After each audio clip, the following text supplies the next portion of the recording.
এই যে এখন আরবি কোন মাস চলছে বলেন তো? রজব।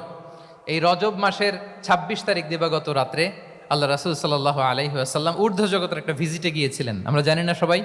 হ্যাঁ, ইসরা মেরাজের কথা আমরা জানি। সো এই মেরাজ রজনীতে আল্লাহ রাসূল সাল্লাল্লাহু আলাইহি ওয়া আলিহি ওয়াসাল্লাম ফিতরাত মানে what is the essence of ফিতরা এটা বোঝানোর জন্য এই হাদিসটা আমি শেয়ার করছি। মেরাজে যখন গেলেন, জিবরিল আলাইহিস সালাম ওনাকে 2টা পেয়ালা দিলেন। তিনি বললেন উচি চুবি ইনা আইন, আমাকে 2টি পেয়ালা দেয়া হলো। ফি আহাদিহিমা লাবান ও ফিল আখারি খামর, এক পেয়ালায় ছিল দুধ, আরেক পেয়ালায় ছিল মদ। ফা আখাস্তুল লাবান ওয়া শারিবতু, যখন 2টা অপশন দেয়া হলো, 2টা পেয়ালা, আমি দুধের পেয়ালাটা নিলাম এবং সেটা পান করলাম। তখন জিবরিল আলাইহিস সালাম বললেন আসাবতাল ফিতরা, মানে you are guided to the ফিতরা, আপনি সঠিকটাই নিয়েছেন, যেটা ফিতরা, যেটা নেওয়া উচিত আপনি ওইটাই নিয়েছেন।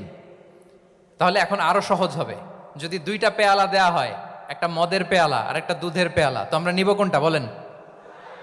হ্যাঁ, তাইলেই ফিতরা হবে। তাহলে কি হবে? তাহলে যেটা স্বাভাবিক, যেটা কল্যাণকর, যেটা আমাদের জন্য ভালো, সেটা হচ্ছে ফিতরাত। তাহলে মদের পেয়ালা দুধের পেয়ালা কোনটা নিব? সবাই নিব তো নাকি?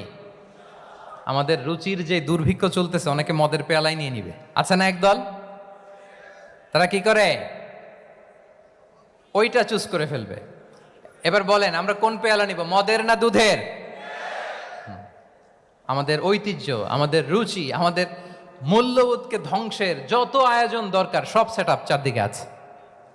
আল্লাহর ফিতরাতকে ধ্বংস করে দেওয়ার শয়তানি সব আয়োজন আমাদের চারিদিকে। বাট আপনাকে রাইট থিংটা চুজ করতে হবে। তাহলে রাসূল সাল্লাল্লাহু আলাইহি ওয়াসাল্লামকে দুধ দেয়া হলো, মদ দেয়া হলো, তিনি নিলেন দুধের পেয়ালা। তাহলে এটা হচ্ছে ফিতরাত। এটা কি? ফিতরাত।